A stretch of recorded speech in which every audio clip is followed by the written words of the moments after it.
Secara umum sih ini tergantung akad awal. Nah ini yang harus diperjelas akadnya. Jadi kita naruh uang itu untuk haji dan boleh enggak gitu kan? Nah ada yang mengatakan itu memang ketika kita daftar secara tidak langsung kita sudah nitip dan itu boleh.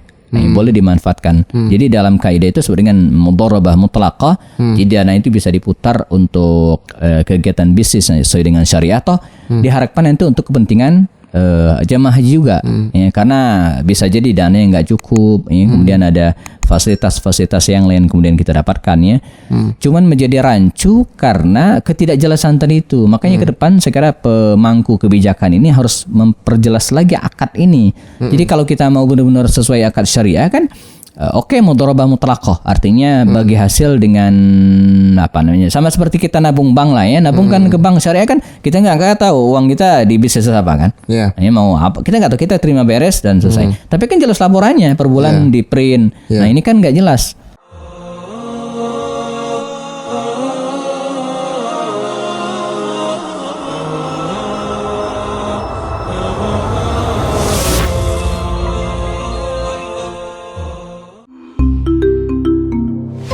Kupas lewat obrolan santai.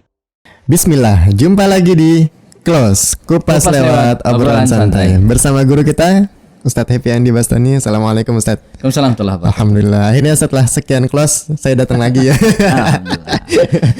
Alhamdulillah. Sehat Kang Robi ya. Alhamdulillah sehat. Agak kurang tidur kelihatannya. Kayaknya gitu Ustadz.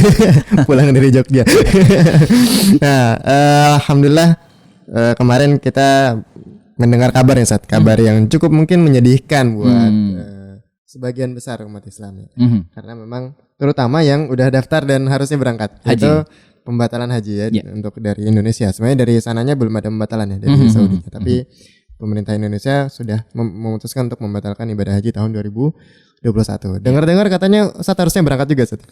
Iya, saya termasuk orang yang apa namanya ya, belum ditakdirkan untuk berangkat. Qadarullah. Iya, qadarullah. Saya daftar tahun 2012 Kang Robi ya.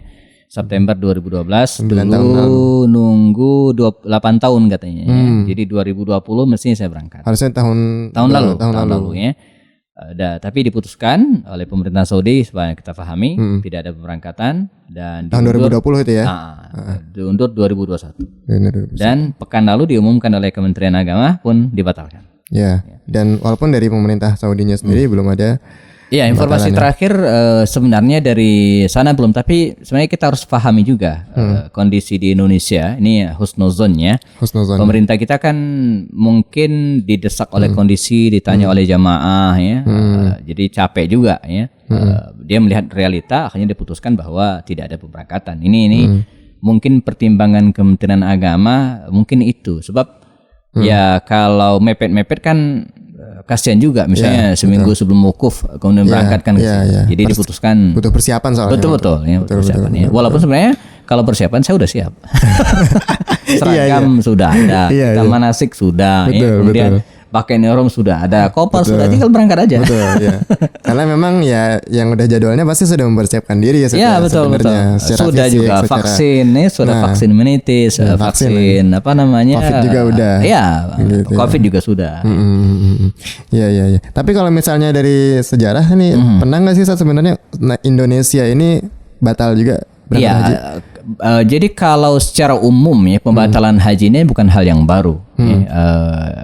Di haji aja secara umum mungkin ada yang mengatakan sampai 40 kali itu pernah dibatalkan. Kalau di Indonesia sendiri kan dicatat oleh sejarah, saya ngitung setelah kemerdekaan ya. Kalau sebelum kemerdekaan mungkin agak susah dilacak lah gitu kan, di masa penjajahan Belanda dulu mungkin sulit lah diketahui. Tapi setelahnya aja itu 46, 47, 48 sekitar 3 atau 4 tahun setelah kemerdekaan itu tidak ada pemberangkatan haji. Karena di situ kan kita sedang sibuk-sibuknya perang melawan agresi Belanda yang pengen menjajah Indonesia lagi gitu. Jadi 3 tahun pertama kemerdekaan itu secara formal mungkin tidak ada. Kalaupun ada itu mungkin pribadi-pribadi aja yang berangkat. Jadi formalnya Indonesia mungkin tidak berangkatkan. Nah, jadi ini teman-teman sekalian bukan yang pertama ya, bukan yang first time tidak berangkat, sebelumnya sudah ada. Tapi angkatan babe gitu ya. Dulu itu yang dicatat sejarah. Karenanya saya ingin menghibur diri sendiri dan kita semua bahwa berangkat haji ini emang urusannya kalau demikian bukanlah uang ya, bukan hanya uang, dan ini juga memukul ya egoisme kita, kesombongan kita yang selama ini saya terus terang secara pribadi di luar pandemi ya bisa sampai 5-6 kali bolak-balik ke tanah suci itu ya. Nah jadi kalau disebut sombong itu kan sombong banget gitu ya. Tapi dengan qadarullah haji aja nggak bisa sekarang. Ini kan luar biasa ya.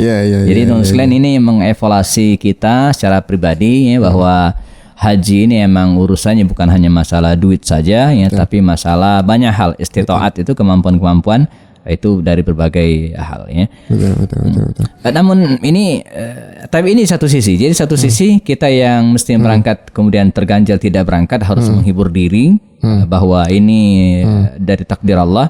Tapi teman-teman yang lain yang mungkin belum berangkat artinya belum daftar, saya ingin mengingatkan ya dalam podcast kita ini bahwa rukun Islam itu 5 ya, bukan 4 ya. Syahadat, kemudian sholat, puasa Ramadan, zakat, dan ada haji, ingat ya. Jadi kalau bahasa provokatornya itu gini, jangan sampai nanti kita meninggal dunia rukun Islamnya cuma 4. Upayakan kita rukun Islamnya 5 utuh ya. Tapi kan bagi yang mampu Ustaz, ya semua ibadah bagi yang mampu. Sholat juga kalau nggak mampu ya nggak wajib gitu ya. Betul. Jadi haji juga karena itu kita harus berusaha untuk memampukan diri. Jadi ada juga mengatakan sudah daftar haji belum Ustaz? Lama nunggunya. Justru lama nunggunya itu buruan daftar. Belum bukan makin ntar ya. Ada juga misalnya nggak ada duit Ustaz, udah nabung belum?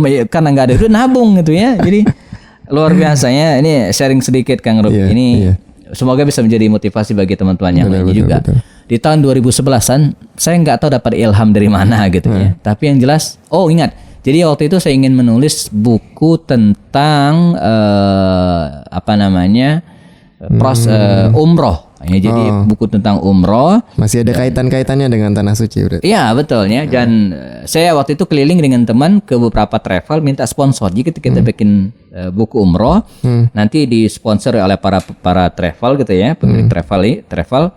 Dan kemudian buku itu akan kita bagikan secara gratis. Ini idenya, saya udah siapkan proposal. Nah baca referensi tentang keutamaan umroh haji, dalam hati saya kenapa saya nggak daftar gitu ya.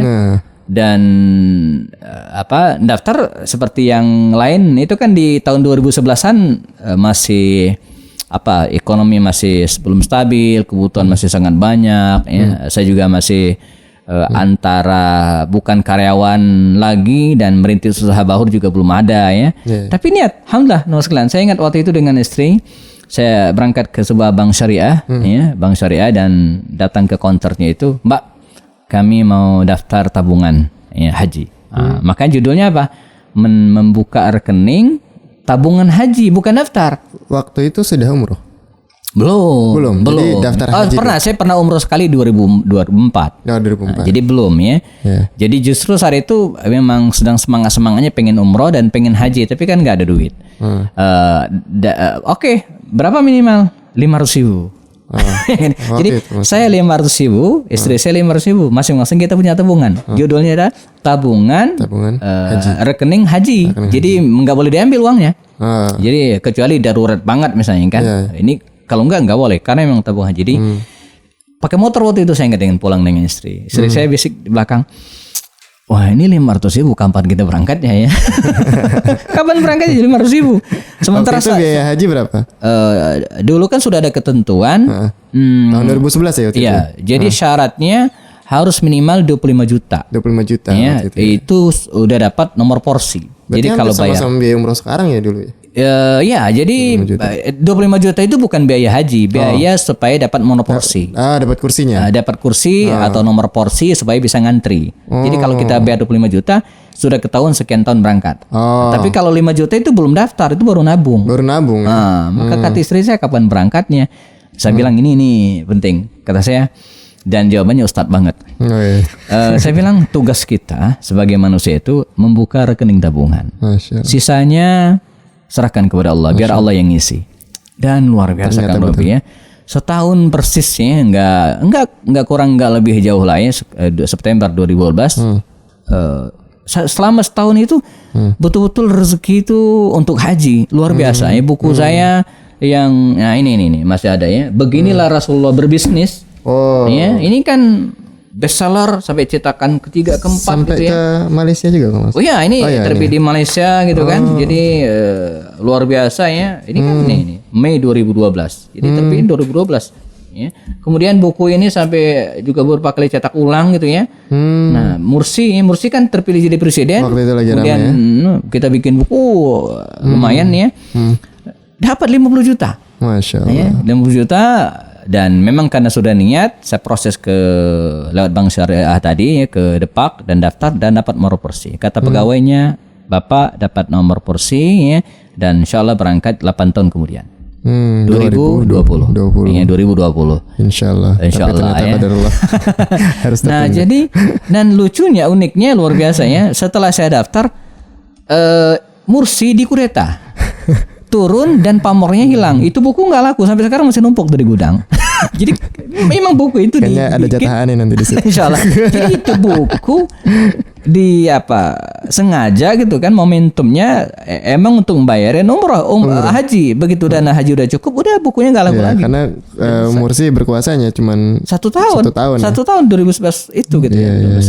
Nah, insya Allah kata pegawai Depak itu ini Departemen Agama Kemenak di Bogor. Bapak berangkat 2020 dan nggak lama teman-teman sekalian. Ya 8 tahun itu nggak lama. 2020 mestinya berangkat. Qadarullah corona dan sekarang 2021 juga masih tertunda lagi. Iya. Nah jadi teman-teman sekalian yang sekarang belum niat, segera niatkan ya. Dan dalam mazhab Syafi'i niat itu bukan hanya di hati ya, tapi juga dengan aplikasi. Ya, niat itu harus dengan ma'al amal, by action. Jadi kalau sholat zuhur itu jangan jadi action gitu ya. Kalau kita pengen sholat tahajud, action ya, dengan cara misalnya masang alarm gitu. Jangan nanti malam saya mau sholat tahajud tapi nggak ngapa-ngapain ya. Tidur lebih cepat, masang alarm, dikondisikan, itu baru niat. Haji juga demikian. Jadi kalau niat haji itu ya ada actionnya. Actionnya apa? Nabung ya. Kalau nggak bisa nabung ke bank, buka celengan. Ya, dari kardus atau apa itu tabungan haji itu udah niat tuh.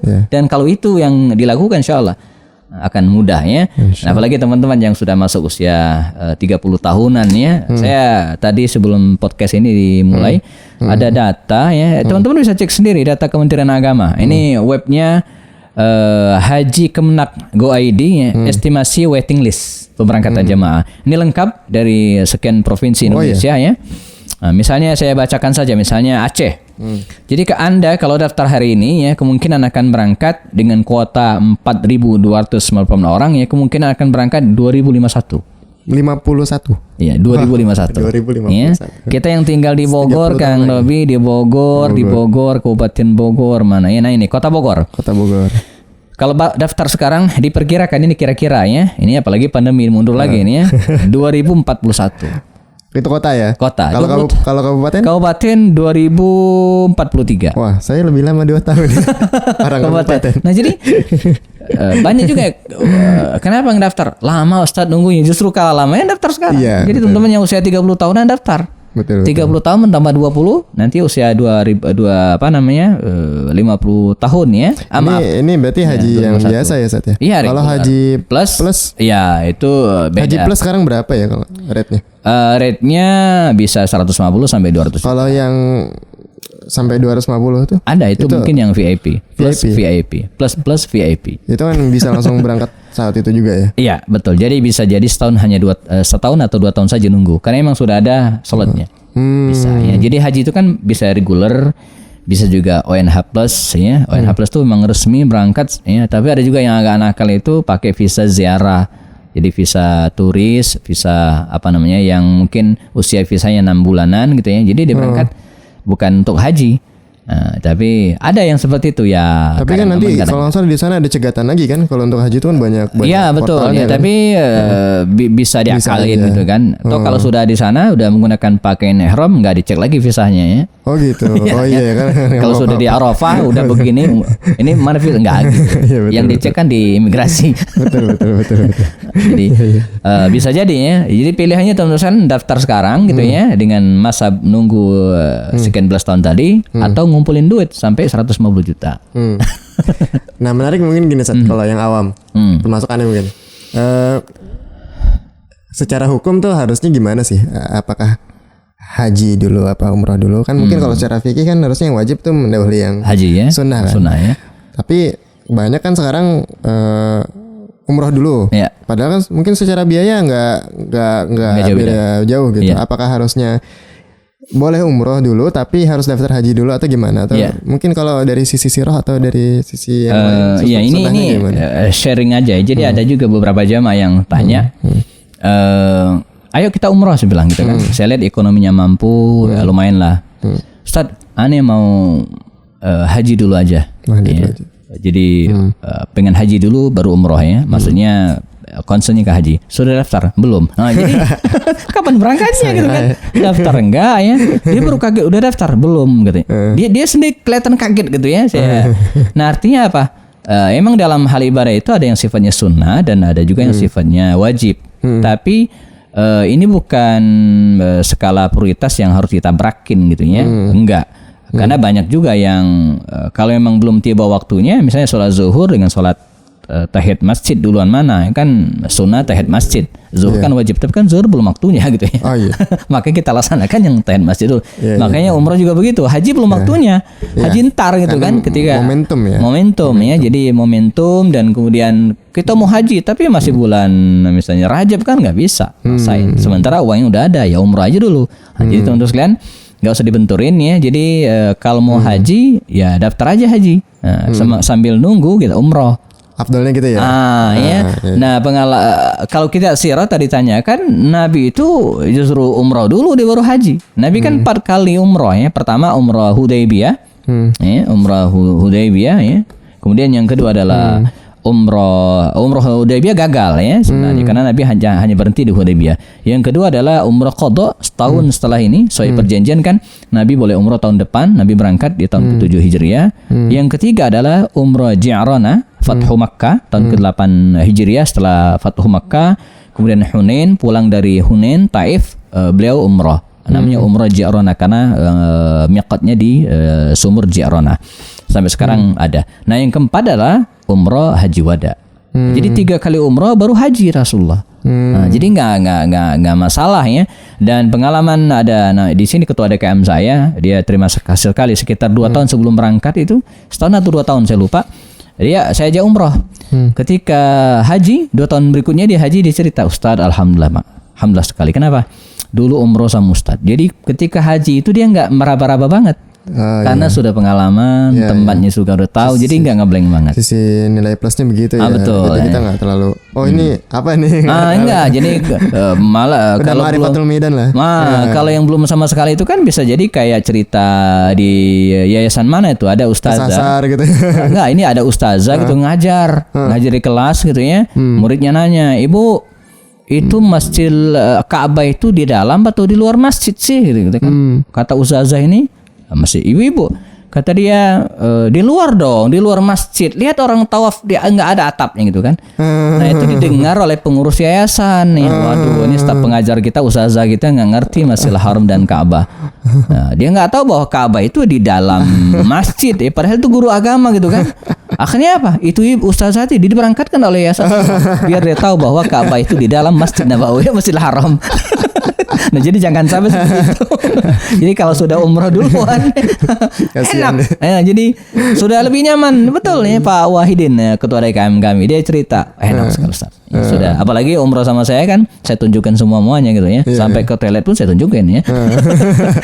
Lengkap ya. Jadi begitu dia berangkat udah tinggal napati les yang dulu aja. Jadi lebih nyaman, sudah pengalaman. Jadi teman-teman, jadi jangan dibenturin ya. Khawatirnya gini, saya mau haji dulu baru umroh, ujungnya ya haji entah kapan, umroh juga nggak berangkat. Nah, jadi yang mana bisa kita lakukan saja lebih dulu.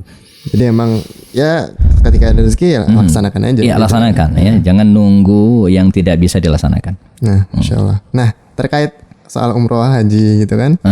Kemarin ini kan banyak di Twitter ramai itu Ustaz tentang audit dana haji gitu kan. Terus ada lagi macam-macam lah ya. Iya. Nah, sebenarnya gini, karena memang kan faktanya memang kan dana ini kan dikelola oleh pemerintah kan untuk investasi dan sebagainya. Iya. Kalau dari sisi hukum fikih bagaimana Ustaz? Apakah boleh? Terus misalnya kalau misalnya memang boleh, berarti boleh juga dong misalnya travel umroh itu ketika dana orang udah daftar nitip kan dikelola dulu misalnya entah dimainin di saham supaya ada valuasi dan sebagainya gitu kan. Gimana sih sebenarnya Ustaz? Apakah ini hanya memang supaya ya Allah alam ya ini suuzonnya kalau dari supaya kalau pemerintah boleh kalau misalnya travel nggak boleh atau apa? Nah, gimana sih Ustaz sebenarnya kalau secara fikih yang kita ini kan sekarang ini kalau mau daftar kita harus bayar 25 juta ya. Kemudian nunggu seperti lamanya tadi sampai 10 bahkan 15 tahun lebih gitu ya. Artinya uang itu ngendon di pemerintah dalam hal ini Kementerian Agama yang itu banyak ya, bukan banyak lagi. Saya nggak tahu angkanya kan tapi 25 triliunan. Itu yang 25 sampai sekarang masih 25 untuk booking. Iya, minimal 25 kali ribuan orang. Iya, betul. Saya dengan istri saja dan 50 juta. Tahun. Iya, jadi 50 juta ngendon 10 tahun. Itu kan kalau kita hitung bagi hasil 5% aja gitu kan, berarti setahun itu dapat sekitar 1/4 1.250.000 per tahun per satu orang. Iya ya. Jadi kalau 2 orang kan 2.500.000 per tahun. Ini 10 tahun kan 25 juta sendiri. Itu satu orang. Kalau misalnya ibaratnya di deposit di bank. Iya, deposit dengan 5%. Kita ambil yang umum lah, bisa 5-7%. Nah, ini angkanya kan besar sekali dan di satu sisi ini angka yang mubazir kalau tidak dimanfaatkan. Toh berangkatnya kan bisa lama. Ya. Dan saya yakin di beberapa negara lain juga melakukan hal ini. Malaysia dikelola. Jadi dana betul-betul dikelola dengan baik, diinvestasikannya. Nah, ada 2 hal yang harus jelaskan. Pertama, masalah hukum fikihnya gitu kan. Secara umum sih ini tergantung akad awal. Nah, ini yang harus diperjelas akadnya. Jadi kita naruh uang itu untuk haji dan boleh enggak gitu kan. Nah, ada yang mengatakan itu memang ketika kita daftar secara tidak langsung kita sudah nitip dan itu boleh.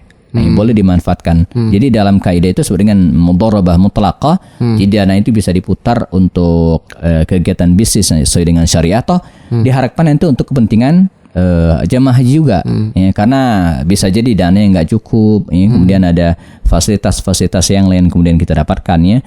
Cuman menjadi rancu karena ketidakjelasan tadi itu. Makanya ke depan saya kira pemangku kebijakan ini harus memperjelas lagi akad ini. Jadi kalau kita mau benar-benar sesuai akad syariah kan mudharabah mutlaqah artinya bagi hasil dengan sama seperti kita nabung bank lah ya, nabung kan ke bank syariah kan kita nggak tahu uang kita di bisnis apa kan, ini mau apa kita nggak tahu, kita terima beres dan selesai. Tapi kan jelas laporannya per bulan di print. Nah ini kan nggak jelas. Ya. Apakah uang kita nambahnya berapa ya atau semoga saja tidak rugi. Nah sekarang ini dan diinvestasikannya juga di mana gitu. Ya mungkin kalau di mana dan belanya kalau mudharabah mutlaqah sih nggak disyaratkan, tapi bahwa laporan keuangannya gitu kan. Nah ini yang kita tidak bisa diakses oleh semua orang. Nah jadi mungkin itu open ya sebenarnya. Karena kan itu dana kita ibaratnya. Iya dana kita. Jadi artinya siapa yang pengen lihat mesti tahu ya. Nah, yang katanya kan ini ada lembaga sendiri yang ngurus sini gitu kan, badan khusus di luar Kementerian Agama yang ngurus tentang auditnya. Nah ini yang kita tidak tahu, yang kemudian membuat apalagi dalam kondisi negara kita yang serba lagi kayak gini ya. Iya, serba tidak jelas informasinya. Kita susah bedain mana hoax dan mana hak gitu ya. Ini yang membuat negara kita menjadi carut marut. Maksud saya negara, ya.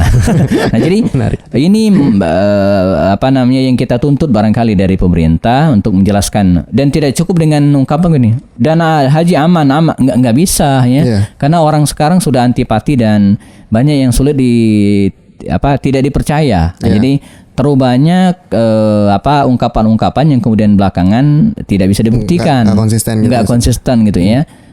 Jadi aman-aman kan. Aman tuh harus ada datanya. Iya, aman apa maksudnya gitu kan. Jadi kita nggak bisa bermain opini, tapi harus ada faktanya ya. Nah ini yang harus saya kira tugas pemerintah untuk mengklirkan ini kepada masyarakat gitu ya secara umum. Dan kita kan punya media ya, siaran pers saja dari media bahwa ini kan selesai gitu ya. Nah itu satu, artinya sah-sah saja karena ketika kita nitip uang artinya kita niatkan, akadkan bahwa itu boleh, kecuali kita emang dari awal ada tanda tangan nggak mau itu lain hal ya. Tapi ini sudah menjadi kebiasaan sebagaimana kita nitip ke bank ya.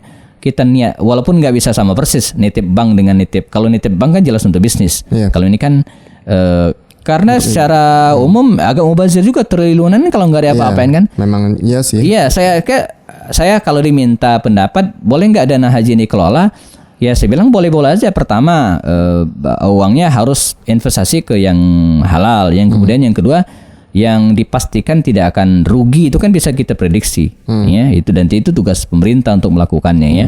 Yang ketiga, ketika dana itu mau saya pakai, dananya ada. Iya, itu harus, penting ya. Harus sedia gitu. Persis seperti kita nitip ke ke bank syariah sama tuh. Silakan ya, uang saya titip, Anda mau kelola. Tasarruf fi asya kulli asya, terserah ya mau bisa. Tapi dengan syarat pertama itu halal gitu kan. Nah, kemudian yang kedua ada laporan transparansinya. Yang ketiga kalau saya nggak mau ngambil uangnya ada. Kan begitu ya. Jangan pas saya mau narik uang ke bank, nggak bisa. Nah, haji sekarang juga sama tuh ya, silakan Anda gunakan ya untuk hal yang bermanfaat untuk umat gitu ya. Yang kedua harus ada transparansinya ya, kedudukan uang kita itu di mana sampai sekarang sekian gitu kan. Dan dengan kecanggihan teknologi serta kemudian sekarang nggak sulit. Kita kan nulisnya nggak mesti pakai tangan, udah bisa bikin sistem kok itu kan. Bisa laporan sistem saya kira ya. Udah banyak IT yang canggih ya. Sehingga kita bisa tuh sprint ketahuan gitu kan. Baik yang sifatnya global, misalnya untuk jamaah Bogor ini laporannya kan bisa jadi. Kalau sulit laporan per orang. Yang ketiga, ketika kami mau berangkat uang itu ada. Iya. Ya mungkin karena memang wajar masyarakat menaruh kecurigaan ya, karena memang dari kasus-kasus yang sebelumnya kan memang ada beberapa oknum ya dalam pemerintahan yang memang memanfaatkan kemarin aja dana bansos saja dimainin. Nah gitu itu kan. yang membuat masyarakat itu tidak percaya dan harus diberikan penjelasan supaya tidak berketerusan. Supaya tenang, harus diklirkan ya. Jadi dana bansos saja yang tiba-tiba ada. Bantuan sosial. Iya, itu kan bantuan sosial sudah ada emang untuk sosial betul. Diambil. Apalagi dana haji yang memang gede sudah ada gitu. Sudah real sudah banget. Jadi gitu kan. Dan belum lagi fakta kita lihat misalnya ini wallahualam nanti kita evaluasi adanya kenaikan lonjakan kekayaan para pejabat yang tiba-tiba besar. Nah ini juga kan jadi nambah suuzon kita gitu ya. Jadi suatu hal yang harus kita perhatikan. Iya. Nah itu ntar kita bahas di podcast berikutnya. Iya, saya kira menarik kita akan bedah tentang bagaimana mestinya para pejabat itu mengelola kekayaannya, insyaallah. Oke, sampai jumpa di kelas berikutnya. Jangan lupa subscribe dan nyalakan loncengnya. Assalamualaikum warahmatullahi wabarakatuh. Assalamualaikum warahmatullahi wabarakatuh.